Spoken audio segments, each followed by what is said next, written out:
Apa ibu, namun sebenarnya setiap bulan mengaji di Payakumbuh di Muslimin, dan di situ jamaah meminta aku untuk membuka kaji tentang kesucian jiwa, tazkiyatun nufus.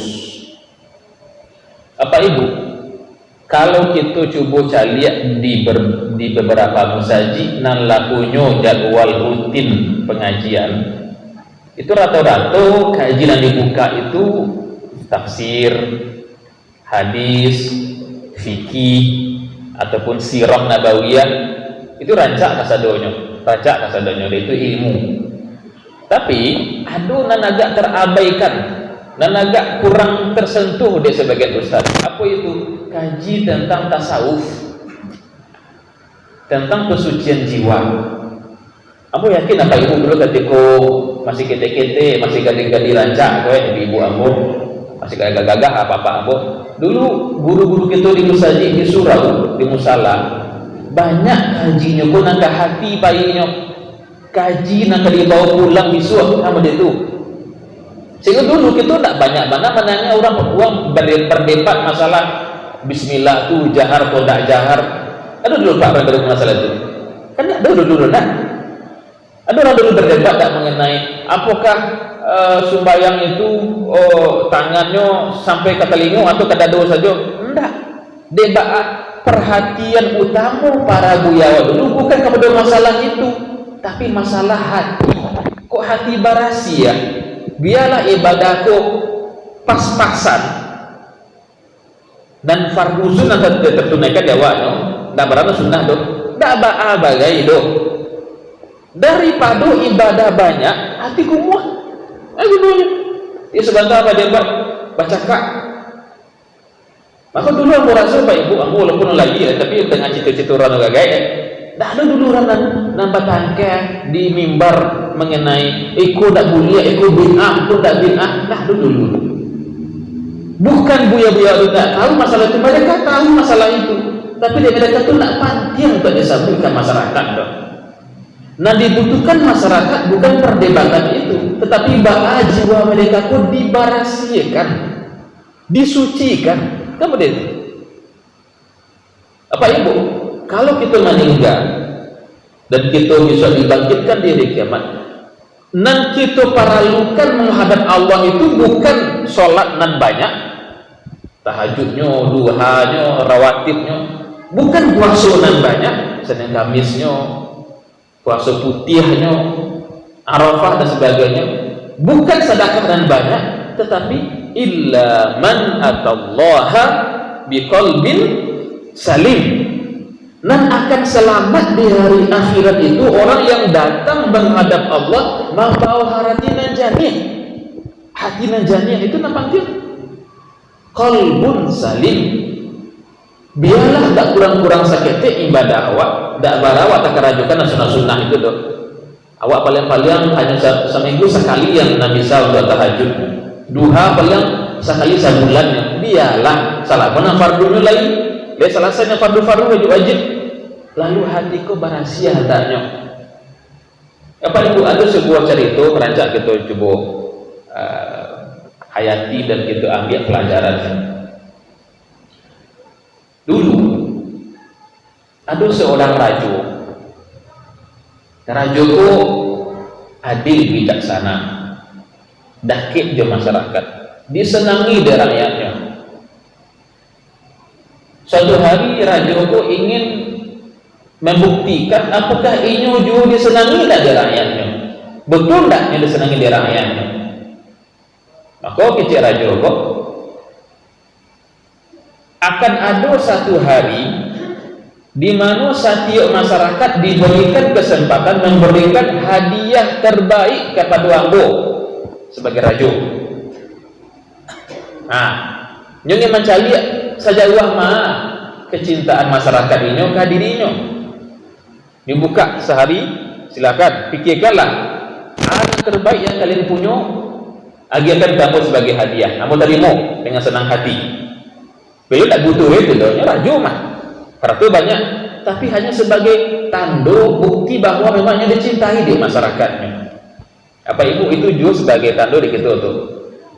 Kalau apa ibu sebagai orang tua atau sebagai guru tidak pernah diberikan hadiah di anak atau di murid, berarti agak kurang rasa cinta pada kakak awak. Tiuk sebentar so datang awak tak terima, tak ditipak, ini barang justru nanti tidak taruhnya. Jarang datang, kok seketik hadiah dari awak untuk ayah.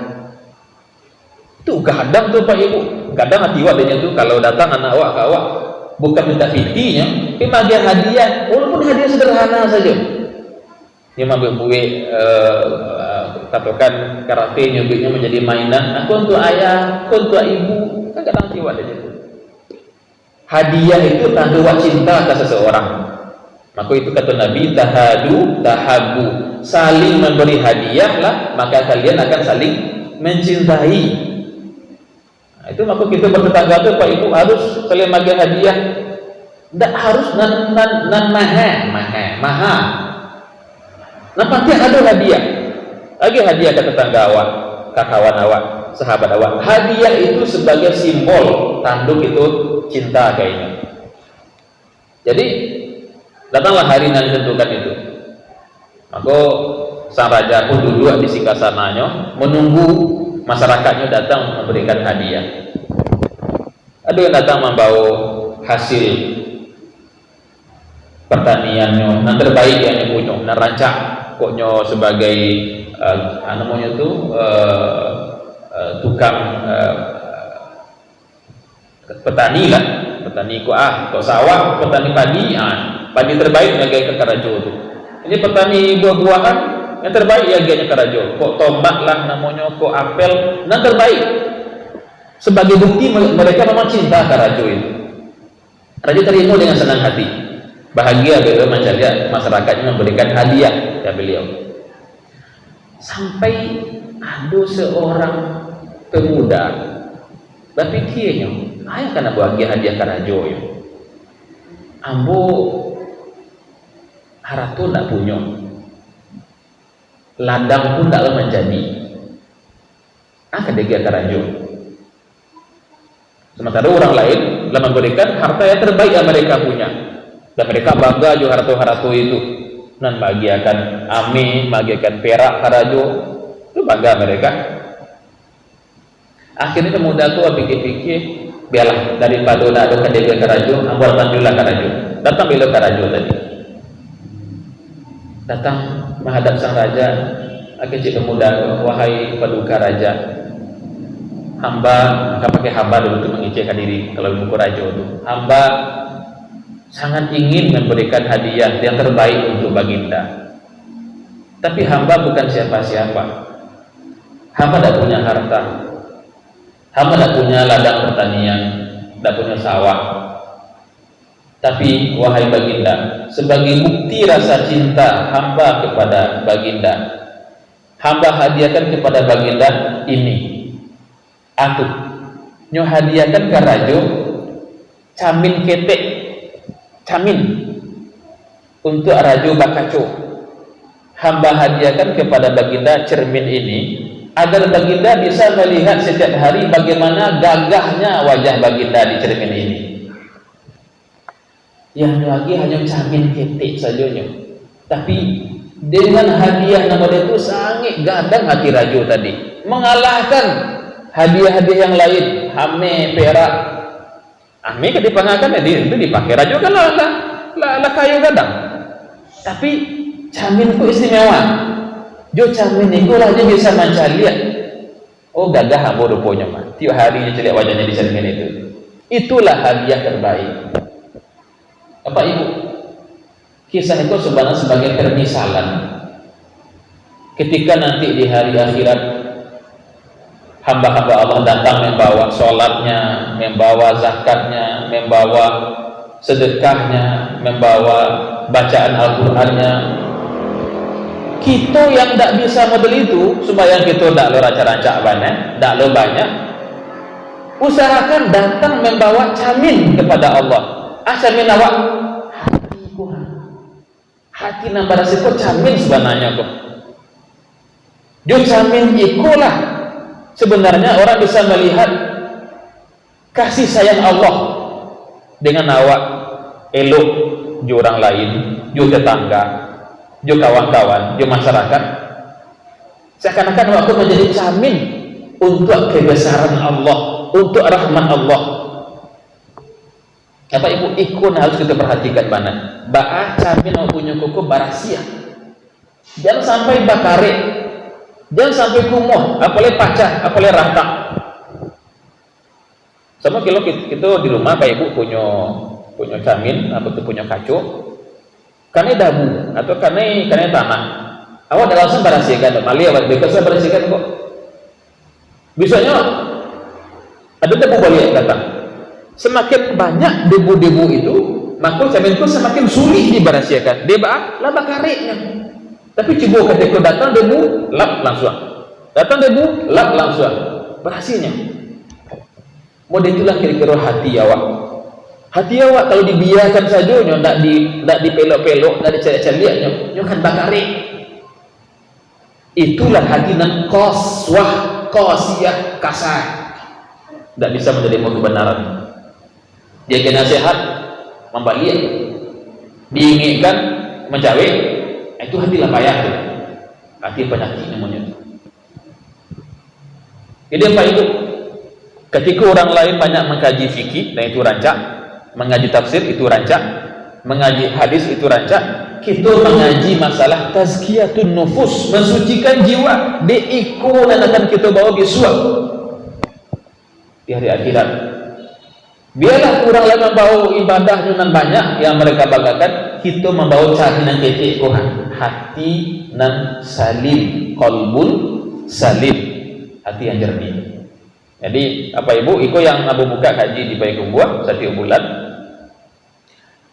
walaupun sebenarnya amun tidak menemukan kota tasawuf, tapi menemukan dengan tazkiyatun nafs, kesucian jiwa. Sebab masih ada juga sebagian orang dan alergi jo tasawuf. Ketika menangkan tasawuf aja bayangkannya kurang tarekat, bayangkannya dan ibadahnya memang ya banyak nang mulai menyimpang. Sebenarnya tasawuf itu nak model itu. Tasawuf nan murni nan barasi itu nak model itu. Itu adalah praktek sebagian orang yang mengaku sufi tapi lah salah. Tasawuf yang hakiki itu adalah tasawuf nan berfokus kepada pensucian jiwa. Itu yang sebenarnya itu. Nah, kita kan ada pernah baca buku Buya Hamka. Ayo nyoba ibu buku Buya Hamka mengenai itu. Tasawuf modern. Beliau mencoba untuk menyajikan tasawuf dalam bahasa yang lebih modern. Tidak bahasa-bahasa lama oleh bahasa-bahasa kuno. Jadi kalau ada orang yang alergi kata tasawuf, itu sebenarnya karena memang ada praktek nan menyimpang di sebagian orang-orang yang mengaku tasawuf, mengaku sufi. Tarekat-tarekat itu ada, dan sebagian ada yang menyimpang, tapi masih banyak yang batu, dan masih dalam jalan yang batu masih banyak. Nah, jadi ikut kata coba untuk buka sekali apa ibu. Nah, abu di Pekumbah itu lah mulai sampai kata jiko sebenarnya mengenai ba'a itu mengenal sifat kibir. Jangan kita punya rasa sombong dan kita tak sadar hal itu. Bapak ibu, apapun sifat negatif yang kita punya, kita sapili misalnya, kita suku pameran, kita panakui, itu masih biasa dan tak membahayakan begitu. Tapi kalau ada seketik saja sifat sombong, bahaya mana? La yadkhulul jannata man kana fi qalbihi mithqalu habbah min kibir. Tidak akan masuk surga orang yang di dalam dirinya, di hatinya ada sebesar biji zarah dari sifat sombong. Seketik saja ada sombong, tidak berhak seluruh. Kalau orang yang tak dermawan, tak ada masalah. Itu mungkin dia harap tu tak lo barangnya punya. Dia masih belum bisa untuk bagi orang lain. Dia baginya baru kan anak bininya, adik-adiknya. Bagi orang lain masih baik, bisa diubah itu, dan itu masih biasa. Tapi kalau sampai rasa sombong itu pasaran di hati kita, bahaya banget. Dan kadang-kadang kita tak sadar. Itu menyangkut itu kok lain orang yang rendah hati, tapi sebenarnya itu ada sombongan. Apa itu? Samalah dengan penyakit badan, penyakit fisik. Kini kita pun duduk di masjid. Rasa-rasa badan kau sehat, enak, sehat rasanya gini, tak ada masalah. Makan lagi lama, olahraga pun lagi dulu. Kita merasa kita kau sehat. Pas kita pergi ke dokter, kita check up, cek mana gitu, ternyata ada penyakit yang itu tak sadari. Oh, yang ibu karena ibu mah, liver karena ibu mah. Mode itu puluh sampai penyakit hati. Kita menyangkut, kita merasa kita pun tak ada masalah pada hati itu. Sehat-sehat saja, ternyata sebenarnya ada penyakit yang baru. Dan itu harus kita sadari dari kini itu. Kalau tidak, kok tak lambik nyampak tipu saatnya kematian dan penyakit hati kau belum sempat diobati, bahayo besok. Sangsara awak besok di kampung anak kedua itu bagi. Itu makanya kita harus mengenali sifat kibir itu. Ada sebuah riwayat itu menggambarkan bahwa ternyata sifat kibir itu tidak hanya menghinggapi orang-orang biasa, bahkan para sahabat Nabi pun ada yang sempat memiliki sifat kibir sombong itu. Aduh, dan mereka yang tak menjadi pola-polanya. Ada sahabat bernama Abu Dzar Al-Ghifari. Abu Dzar Al-Ghifari itu sahabat senior tuh, sahabat laki banyak Nabi. Tapi beliau tuh dulu ketika di masa jahiliyah orang terpandang di kampungnya dari suku Ghifar, orang yang disegani, orang yang berpengaruh. Tapi kemudian Allah bukakan hatinya menjadi Muslim, Islam, sahabat Nabi. Tapi yang namanya penyakit lama itu masih ada rupanya. Dan itu nampak bila ketikanya dalam keadaan emosi. Suatu hari Abu Dzar terlibat pertengkaran ketek-ketek dengan sahabat Nabi yang lain bernama Bilal bin Rabah. Tahu juga Bilal bin Rabah itu sahabat Nabi dan suaranya sangat rancak ketika azan. Maka ketika kalau ada orang azan, saya pakai nama Bilal, nama itu Bilal. Nah, itu nama sahabat Nabi bermulanya Bilal itu. Bilal itu kan mulanya kan budak dan kulitnya pun hitam. Sudahlah awak budak hitam boleh akan ada dibanggakan.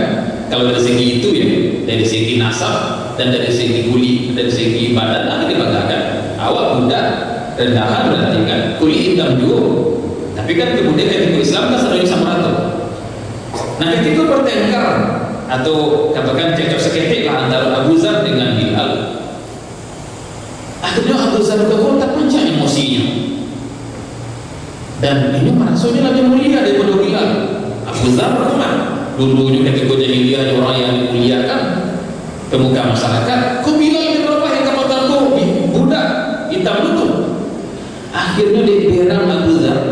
Tak kicikkan dia sebuah kalimat. Maka tunjukkan Bilal, ya benar sauda, ya benar as-sauda. Anak hitam.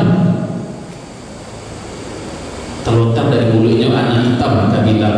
Dan itu sangat tak boleh mencela orang karena warna kulitnya.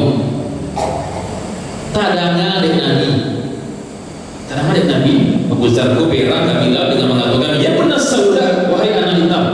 Aku jadi Nabi keluar dan merah bukan Nabi. Mana merah bukan Nabi? Merah. Nabi itu baik. Jadi satu Nabi tidak pernah merah.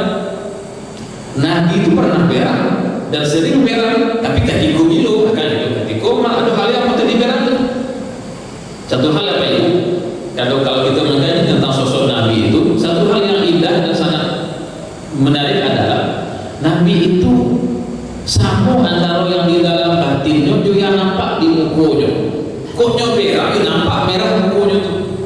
Koknya sana yang nampak senyum di mukanya itu. Nah, itu pribadi yang sejalan, pribadi yang harmonis. Sama yang di dalam juga yang nampak di luar. Beda juga sebagian awak merah, tapi yang mukul pada apanya enggak kalah mandi orang lain. Tapi hati pula merah sebenarnya kok. Nah, kan beda ada. Atau sebaliknya, awak sebenarnya namanya itu dalam kondisi sana, tapi muka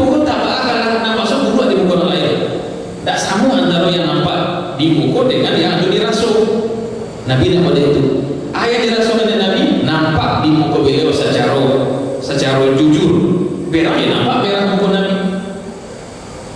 Berapa menangan itu? Menangan Abu Zar memanggil ya benar Sauda, anak hitam kepada Bilal. Atau Nabi, ya Abu Zar, tafussah. Ke bahasa Arab istilahnya adalah kelemahan dimasuk. Abu Zar, mana namanya kau? Kalau bahasa Arabnya kau, tafussah. Wahai Abu Zar, laisa libnil abyad fadlun ala binil aswad. Tak ada kelebihan orang yang berkulit putih dibandingkan yang berkulit hitam. Tak ada kelebihan seorang tuan dibandingkan budak. Illa bin taqwa, kecuali dengan ketakwaan. Bila Abu Zar pun sadar bila salahnya, talosong yang mengicik Bilal mengatakan dia benar Sauda. Dan itu satu kelebihan para sahabat. Mereka memang salah kadang-kadang, keliru kadang-kadang, talosong, tapi mereka capek sadarnya. Nah, itu kelebihan mereka. Beda Jawa sebagian tahu salah tapi tidak berubah. Lamun kok berubah, gengsi dia berubah ini Pak. Tahu salah atau tadi kepada Bilal, wahai Bilal, ambolah salah. Kini kok ambo letakkan muka ambo di lantai, tolong pijat muka ambo. Ibadahnya salahkan muka Bilal untuk menebus kesalahan tadi itu. Lalu yang itu, yang paringkan badannya kok, tolong Bilal pijat pipi ambo. Itu yang Abu Zar. Nah, apa itu ternyata Abu Zar pun yang sahabat Nabi masih menyimpan dalam dirinya kesombongan. Kok tidak sombong? Nah, begini katakan Bilal itu anak hitam dulu. Kan itu dia merasa kutian, dia merasa lebih raga. Maka dikatakan anak hitam. Tapi untung sampai disadarkan dari Nabi dan ibu menyadari itu.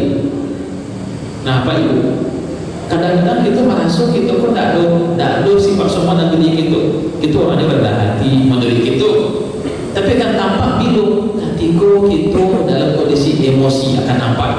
Tahu tak saya ada kan itu kadang-kadang siapa dan dulu saya gaya dan dulu nampak kebangan itu kondisi biasa dan nampak satu orang bisa berlaku rendah hati ketika labir akan ada jabatannya dan kalau lapatin itu telah parah dan ulama tu dan pejabat tu adalah sombong tu.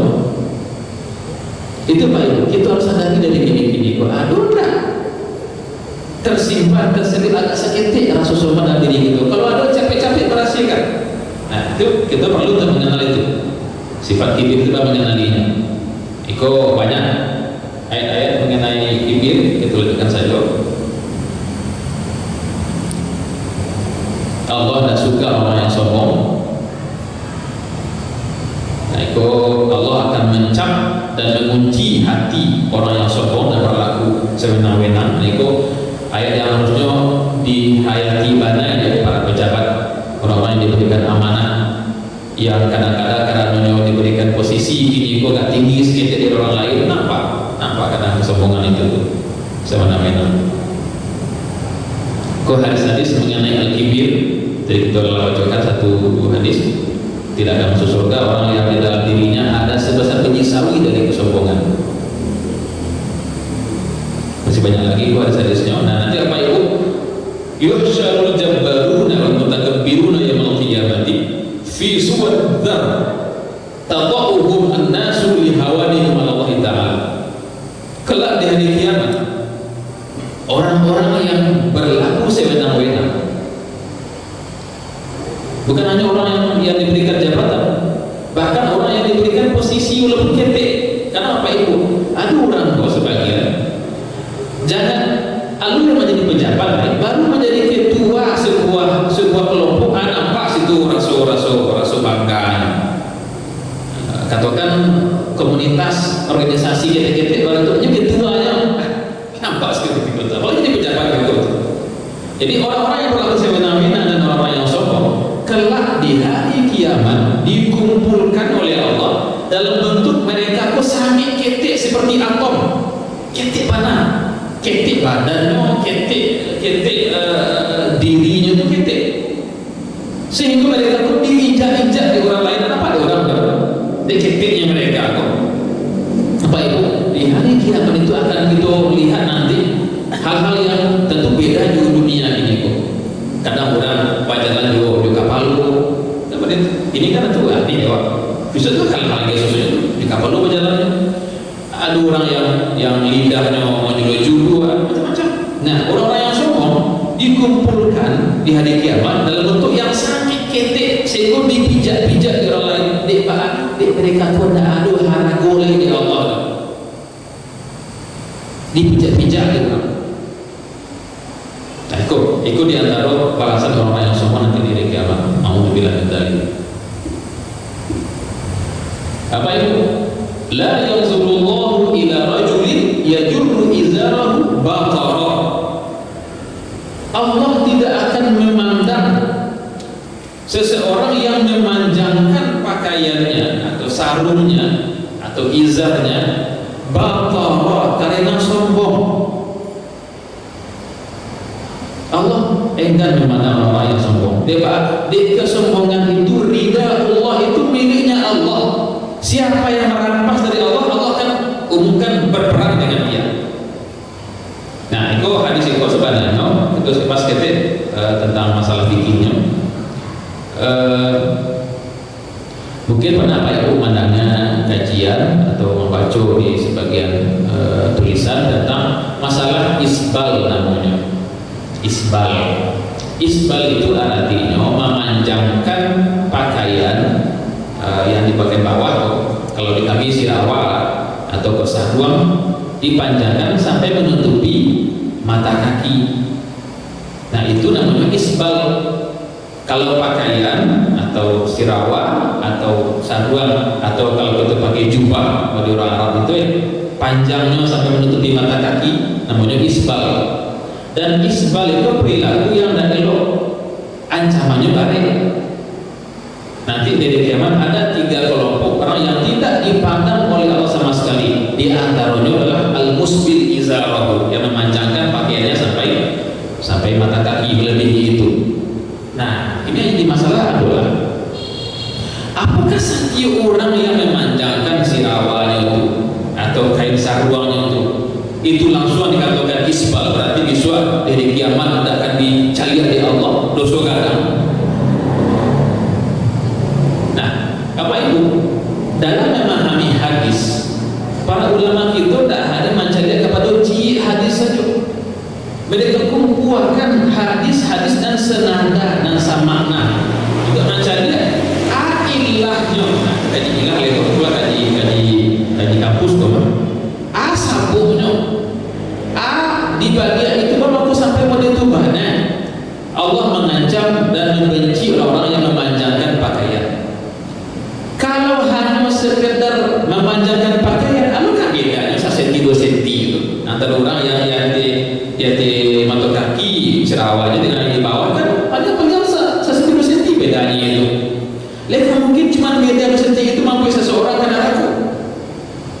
Di ulama pun di mereka kaji, mereka pikirkan di balik itu sebenarnya. Apakah semata-mata karena kelebihan kain itu kan? Ternyata ketika mereka kaji, banyak hadis yang lain yang menjelaskan bahwa ilah di balik itu adalah kesombongan. Dulu di masa Nabi itu tentu tidak sampai ini kan mudah sekali balik pakaian, balik kain, ada binti balik kain kan mudah, tidak lama dulu kan sulit. Sehingga kalau ada orang yang kainnya agak balang, ya itu orang nama punya itu, dan dia akan merasa dirinya lagi daripada orang lain. Nampak tuan, bagi kain serawanya ke bawah itu sabuknya bapak Nabi mengancam mana orang yang pada itu kesombongan di balik itu. Maka ketika Abu Bakar datang ke Nabi, ya Rasulullah, aku suka yang Nabi pada itu, aku suka panjangkan kain aku ke bawah. Akhirnya Nabi, lasta mimman fa'alahu khuyalan. Engkau Abu Bakar tidak termasuk orang yang mengerjakannya karena sombong. Hadis itu berlaku untuk orang yang sombong-sombong. Walaupun tetap sebaiknya kita hindari kalau bisa, jadi jangan dilakukan. Tapi kita khawatir itu jadi sombong karena itu. Tapi jangan mulu saja mencari orang sampai jangan sekolah kan, dan aku kan sama dia itu mana pak? Jadi orang kalau saja agak kawas kente, nggak tahu jadi sekente satunya isbal kemana, dan aku kemana? Capek-capek dia kata, dan itu mana sebenarnya? Ilahnya adalah karena kesombongan tadi itu. Tidak mungkin juga pak, hanya gara-gara perbedaan gue sendiri itu langsung neraka pak. Kalau hati wak nama itu. Namun untuk menjaga hati awak rancak, jadi pakai pakaian yang membuat awak merasa lebih dari orang lain, lebih panjang, lebih dalam, lebih mahal misalnya. Dan jaga hati awak. Ada jenis pakaian sebenarnya yang dulu di para ulama itu diingatkan dan dipakai. Namanya libasu asyuhrah. Libasu asyuhrah, pakaian yang membuat seseorang yang memakainya dikenal di orang lain. Langsung nampak orang asal cuma gitu. Berbeda aja orang lain pakaiannya. Anggaplah ini, kita berada di kampung atau kan itu kan kita masih kota, tapi juga saya kan. Katakan di Tabik lah, kampung di Tabik itu kan orang masih kalau ke Surau kan orang pakai sarung, pakai baju kemeja biasa, itu pakai kopiah kan, itu kopiah hitam, itu yang biasa di kampung. Dan di kampung aku masih jarang orang yang pakai jubah. Aduh juga, tapi masih jarang. Orang masih tak biasa juga carulamu, sarung, itu baju kemeja atau baju batik, atau pakai kopiah. Kalau aku sebagai orang yang baru pulang dari Mesir, Mesir pulang begitu, langsung kamu saja aku pakai baju Azhar aku, jubahnya panjang, pakai lo ibuannya takula namanya, tuh jadi apa di Azhar itu pakai kami di Mesir. Azhar pakai jubah putih di dalamnya, di luar ini pakai lo jo takula, pakai jas tapi panjang di dalam ke bawah, kemudian pakai lo kopiah putih dan pakai merah turbus namanya itu. Tapi kamu saja itu kecil nanti, kok beda sekali. Memang orang tua dari Mesir, tapi aku ingin apa beda dari orang itu tidak boleh sebenarnya. Tidak boleh. Dia akan menimbulkan dekorasi awak berbeda dari orang lain, awak beda seorang. Dan keliru kemana? Untuk ibu aku semenjak pulang sampai kini kok pakaian aku di masyarakat ini menurut kebanyakan. Kok baju senter atau? Oh, ini pak sendiri kok. Apa kayak gini kok? Ego kan tak pasti dari gini, bukan pakai kok tak ada gaya kok. Hitam Sarawak. Takkan mesti harus pakai sorban atau mani. Dan takutnya menjadi surah, menjadi apa namanya itu ya? Untuk menarik perhatian orang jadi itu yang melakukan. Kamu tidak ada menyalahkan orang yang pakai itu, silakan saja. Ada yang pakai sorban, pakai jubah, model Arab, silakan saja. Tapi pas pada hati awak, jangan sampai awak memakai itu karena ingin dilihat oleh orang lain. Beda awak sholat. Dan sebenarnya itu kalau kita mau contoh Nabi, pakaian Nabi itu adalah pakaian masyarakat sekitarnya.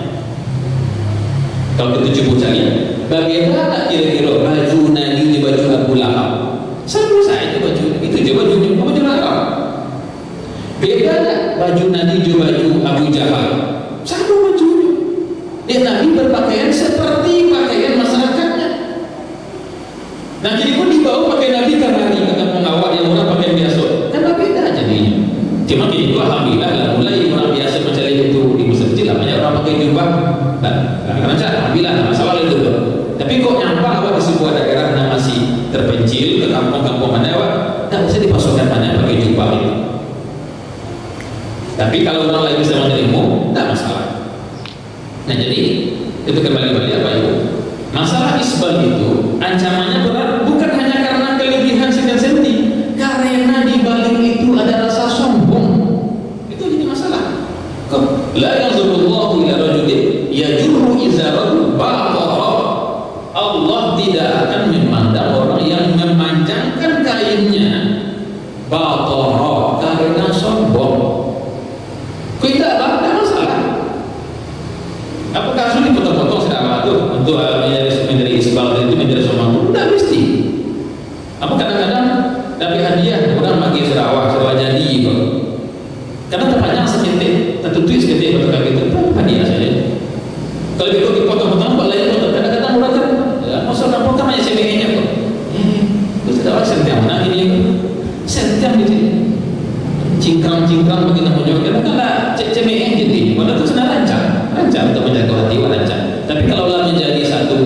satu tren pulau kemudian itulah berbahaya loh. Apa itu? Jadi iko di antara ayat dan hadis tentang kibir. Kebanyakan lagi iko, bahkan aku sampai mengaji muslim itu sampai pertemuan. Ini iko lah masuk kepada masalah kepada tema tentang cara mengobati penyakit kibir.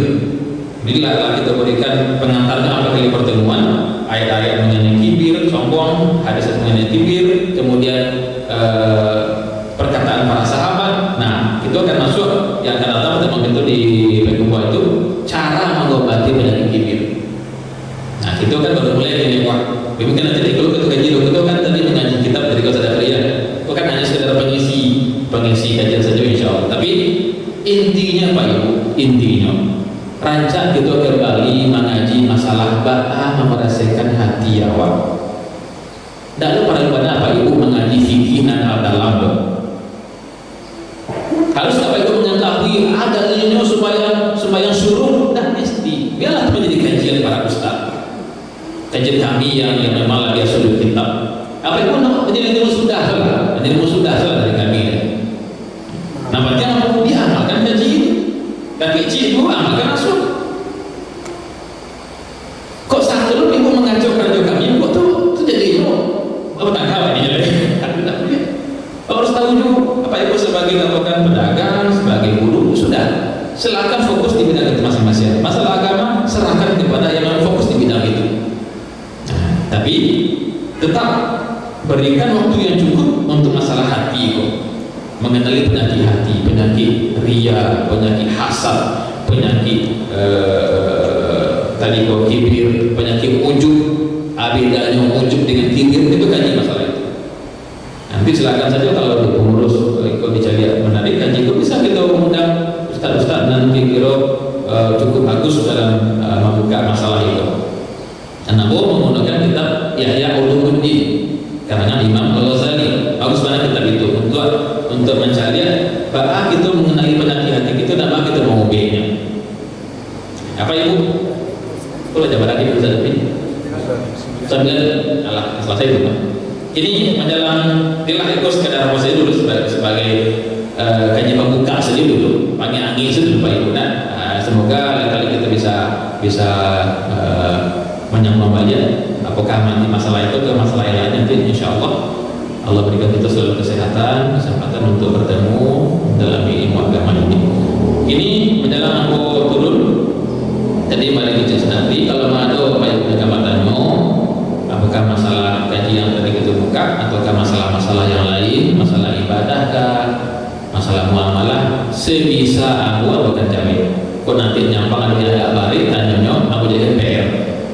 Nah, mau itu Pak Ibu tidak lupa pasukan ini pun waduh kan ada masalah yang balik dan itu perlu pengkajian. Kamu tidak berani memberikan jawaban dan sembarangan itu. Nah silakan Pak Ibu, aduh. Nah silakan Pak. Sekian sudah Pak biar aja lihat.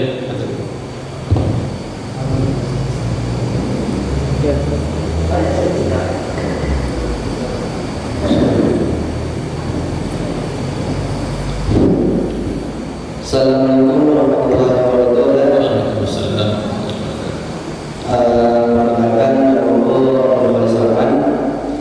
Perkenalkan nama Nur Khalis. Nur Khalis. Jadi bukan pertanyaan tentang pensucian hati. Karena ketika itu aku pernah mendengar seorang guru pernah memberikan kajian. Ketika kita berbuat dosa, maka hati kita tertutup oleh dendam. Demikian Nabi SAW dalam hadisnya, ketahuilah sesungguhnya dalam jasad terdapat segumpal daging, apabila ia baik maka baik pula jasad tersebut, dan sebaliknya apabila ia buruk maka jasad itu akan menjadi buruk pula. Yang bertanya apa amalan pensucian diri yang bisa menghilangkan noda yang di hati kita? Karena kita kalau berbuat dosa ada setitik noda hitam yang Allah berikan ke dalam hati kita. Apalagi itu kan anak-anak muda. Jadi kalau ibaratlah kamu ketika lakukan salah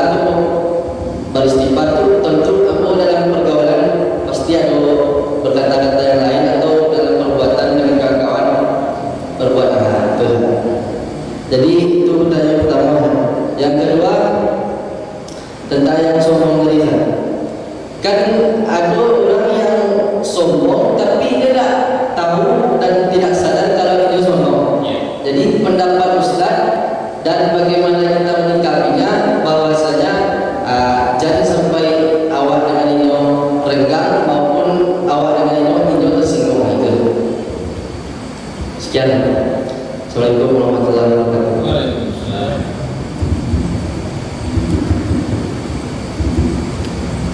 Baik, paling bagus sekali pertanyaannya. Kita tampung dulu atau langsung tanya sekali? Baik. Pertama betul dalam hadisnya idza aznaba al-'abdu nubita fi qalbihi nubtatun sauda. Kalau seorang hamba berdosa, maka akan ada bintik hitam di dalam hatinya. Langsung ada bintik hitam sekali. Kemudian kita kalau kita bawa kepada camin, dia langsung kalau dia butuh sama laki sekali di camin tadi itu. Ada kan langsung diperhatikan, dibiarkan seperti itu. Nah, kalau melihat bintik yang kedua, ketiga, keempat, dia akan menjadi banyak dan akan menjadi bakari dan menetui camin tadi itu. Nah, jadi memang pertama kali tulis yang harus segera dilakukan adalah istighfar. Itu langkah pertama yang mesti harus langsung dikerjakan, istighfar. Astagfirullah. Istighfar itu sebagai bentuk bahwa kita mengakui ini sebagai hal yang salah. Itu dulu. Karena kalau kita istighfar, kita mungkin belum sadar itu sebuah hal yang salah. Kadang aja Pak Ibu ada orang-orang yang itulah jadi salah, tapi baginya itu hal yang biasa-biasa saja. Padahal dalam kacamata agama dan bahkan kacamata adat pun lah salah karajonya itu. Tapi dia merasa itu masih hal yang biasa. Nah, itu yang parah. Masih lebih rancak orang yang bersalah lalu menyadari kesalahannya dibandingkan orang yang mengerjakan sesuatu tapi dia tidak sadar. Itu berbahaya. Itu tetap langkah pertama yang paling penting istighfar dulu. Tapi ingat apa Ibu? Istighfar kita kok jangan hanya sekedar di lidah saja. Nah, memang dari hati keluarnya. Memang ibadah sadar awak kula salah ya Allah, mula salah, mula kata longsong, ampuni aku ya Allah.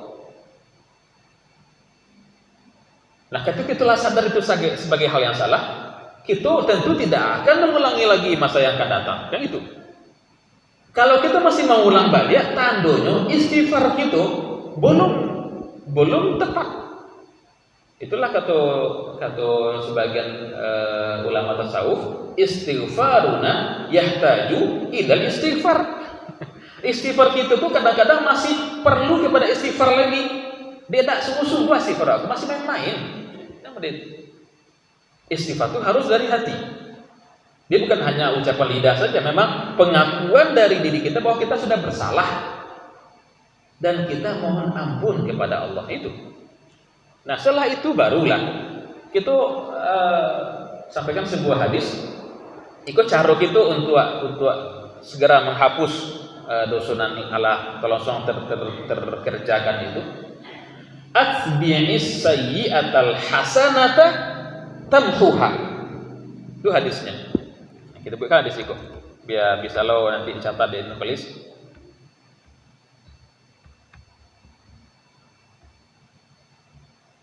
Apa lamanya kalau kita mengaji pakai apa dia yang fokus Bu ya. Bisa ditampilkan di layar. Nah, atbi'is sayyi'ata al-hasanata tamhuha. Dia hadisnya kan. Atbi'i as-sayyi'ata al-hasanata tamhuha. Langkah yang kedua sesudah istighfar tadi itu adalah langsung diiringi nan salah tadi itu ju nan elok. Ju karaju nan elok. Maka karaju yang elok itu akan menghapus dosa nan tadi. Katakan begini kok kita kok di pasar lah misalnya karena maksud pergaulan kan macam-macam. Ada orang yang elok, ada yang tidak elok, ada yang ambil awak berang dan sebagainya. Katakan awak terlibat satu pertengkaran dengan seseorang, lalu kita tak langsung mengecek, maaf, ampe kamu itu pacari gitu kan. Itu langsung sadar, astagfirullah salah tadi itu. Itu langkah pertama, istighfar. Langkah kedua, iringi dengan kebaikan. Misalnya zikir. Subhanallah. Kebaikan yang sesudah kau tadi kau, zikir tadi kau akan menghapus dosa bacari tadi. Langsung diiringi sekali. Langsung diiringi. Nah, nukalis nanti saya lihat juga beban kesalahannya. Tadi kalau bacari, yang mengiringinya, ya zikir itu masih apa tuh? Kalau dosa kok termasuk dosa gadang, misalnya kau na'udzubillah, menciluk barang orang, lah mungkin karena dorongan nafsu awak sedang paralu, atau bambiak punya orang, misalnya balanjutkan pulau, balikan kanan lain, sadar awak itu salah. Langkah pertama apa tadi? Istighfar dulu, astagfirullah salah bu. Langkah kedua, kembalikan punya orang itu. Kok hak orang tambah, balikkan punya jilat. Langkah ketiga, iringi dengan kebaikan. Misalnya, pas sedekahnya kalau bisa senilai dengan barang yang kita ambil tadi itu. Baru sepadannya. Jadi, iringi kejahatan itu dengan kebaikan. Usahakan kebaikannya itu kira-kira senilai, sejajar lah. Dan misalnya kita tersalah ngambil punya orang, kita sadar bersifat itu gitu, banyak berzikir saja. Yang punya orang kita lihat tadi sudah, itu kita balikkan, anak bisa beliau itu. Hak orang dibalikan dulu, sudah itu baru kita iringi dengan hal yang elok, bersedekah, berinfak, berzakat. Nah kira bisa untuk menutupi seluruh itu. Nah kemudian apa ibu? Di antara bentuk sayangnya Allah kepada kita, kalau dosa kita tergolong dosa yang ketek-ketek, terlambat sembahyang, tacalia yang punah rancak di TV misalnya, itu bisa dihapuskan dengan kita sholat dari waktu ke waktu, dari maghrib ke isya. Dosa-dosa yang terjadi antara itu akan langsung terhapuskan secara otomatis. As-salatul khams mukaffiratun lima bainahunna majtunibatil kabair. Salat yang 5 waktu, subuh ka luhur ka asar ka maghrib ka isya, itu menghapuskan dosa-dosa yang terjadi di antara salat itu selama dijauhi dosa-dosa nan gadang. Dan itu bukti dan bentuk sayangnya Allah kawak. Kok tak pernah sempat kita untuk melakukan ketaatan atau tadi menghapusnya dengan kebaikan, dengan kita sembahyang rutin saja terhapuskan dosa-dosa ketek kita secara otomatis. Luar biasanya. Jadi Pak Ibu kita sangat bersyukur banyak menjadi seorang yang beriman, seorang muslim. Banyak keutamaan, kelebihan yang kita rasakan dalam agama Allah. Itu nulis ya. Jadi istighfar pertama kali bukan hanya istighfar yang di lidah saja, istighfar yang berangkat dari kesadaran bahwa ini sudah salah, keliru, dan kita memang tidak akan lagi mengulangi kesalahan yang sama. Nah kedua, kalau itu hak orang lain kita kembalikan. Lalu kita iringi kejahatan, kesalahan, dosa itu dengan kebaikan. Satu amal pahala. Amal yang kalau bisa sepadan dan bobotnya berdekatan dengan kesalahan tadi itu. Kau menciluk salah kita, bersedekah, sudah itu. Kau bacari, ya berzikir. Kau mengunjangkan orang, ya sebutkan kebaikan orang sudah itu.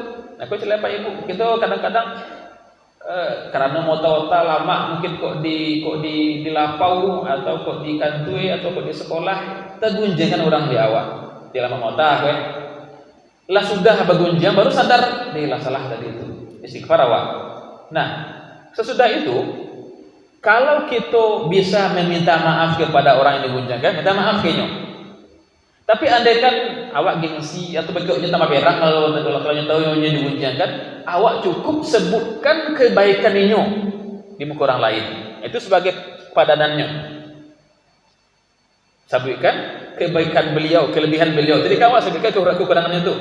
Lihat bunyinya tadi itu. Nah sudah itu waktu tutupi dengan apa? Menyebutkan kebaikan dan kelebihan dirinya.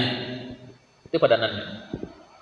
Dengan begitu insya Allah kita terlongsong masalah berdosa, segera kita insaf sehingga kita nanti datang kepada Allah dengan membawa jaminan jannah Tuhan, qalbun salim insya Allah. Ada lupa Ibu? Nah, alhamdulillah. Baik, itulah barangkali sebagai kajian perdana kita, dan nanti kedepannya kalau Allah masih berikan kita kesempatan, kesehatan, kita akan buka balik kitab yang tadi itu. Iko apa Ibu adalah kitab judulnya Adabul Alim wal Muta'allim. Adabul Alim wal Muta'allim. Adab-adab seorang yang berilmu dan adab-adab seorang yang belajar ilmu.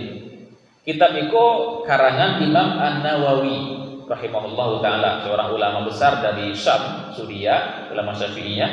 Dan itu merupakan pengantar atau muqaddimah untuk kitab beliau Al-Majmu' yang sangat gadang. Itu sengaja aku sarankan ke Ustaz Tirmizi untuk kalau mahasiswa kan nanti bisa kita sampaikan modeko caranya baraja, modeko adab ke guru, adab di dalam kelas, adab dalam mencari ilmu.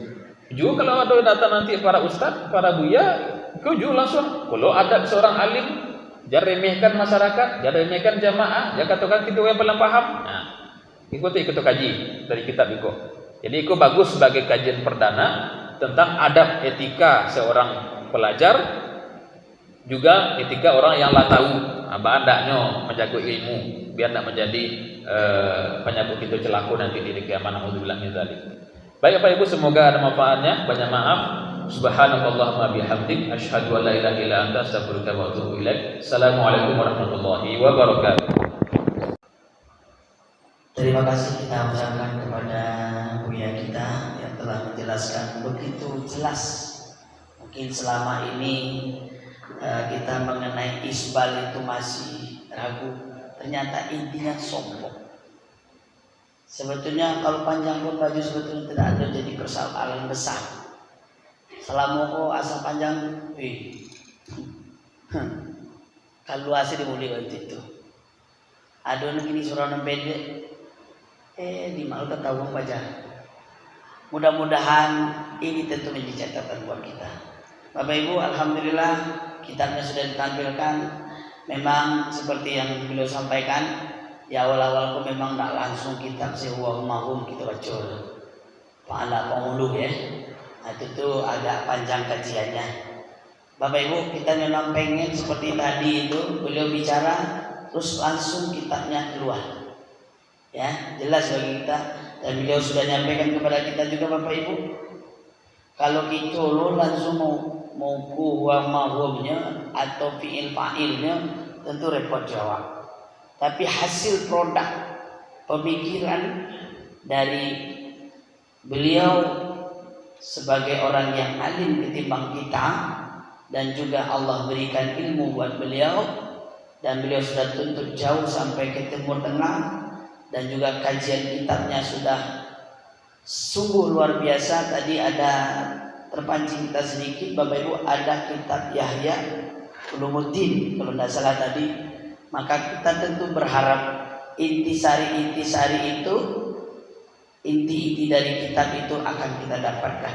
Bapak Ibu, insya Allah setiap bulan kita akan tunggu beliau, kita nanti beliau selalu, sehingga memang apa yang menjadi kebutuhan kita untuk beragama, untuk beribadah kepada Rabb kita, bisa kita laksanakan sesuai dengan tuntutan dan harapan. Apalagi tadi Bapak Ibu, ini masalah hati. Kalau mau tidak salah tadi sampaikan hati, ini sampaikan Allah tidak akan memandang orang yang sombong. Auzubillah. Kok penyakit yang membawa anak assalamualaikum mungkin. Dan mudah-mudahan melalui lisan beliau kita dapat membersihkan hati kita sama-sama, membersihkan pasangan kita, membersihkan anak dan istri kita dari sifat kibir ini. Terima kasih banyak Buya, dan terima kasih kepada tim media yang telah hadir dari MUI dan juga tim media dari Islamic Center. Bapak Ibu, dan juga terima kasih kepada seluruh penitia, pengurus, donatur. Semoga ini terus kita tambah. Saya sudah sampaikan tadi, kalau hari ini hadir 60 orang Bu ya, pertemuan besok 600 orang Bu ya, insya Allah. Saya sudah sampaikan ke Ketua Islamic Center tadi, ini kajian kalau tidak kita nikmati rugi kita, sangat rugi. Bapak Ibu coba angkat tangan yang merasa rugi, duduk sih kau. Tidak ada ya. Insya Allah rugi kalau tidak duduk di situ. Nah, sebaliknya. Mudah-mudahan Bapak Ibu ingatkan keluarga kita, kalau kita menasihati mungkin rumit, tapi melalui lisan Buya insya Allah akan menyentuh hati kita. Seperti yang beliau sampaikan, kajian hati, kajian ibadah ke depannya, semoga kita bisa menikmati itu semua. Perbanyak maaf, terima kasih dari kami jika layanan ataupun cara pelaksanaannya hari ini belum sesuai dengan apa yang Bapak Ibu inginkan. Semoga ke depan terus kita perbaiki dan mari kita saling memberikan kontribusi untuk dakwah Islam ini. Assalamualaikum warahmatullahi wabarakatuh.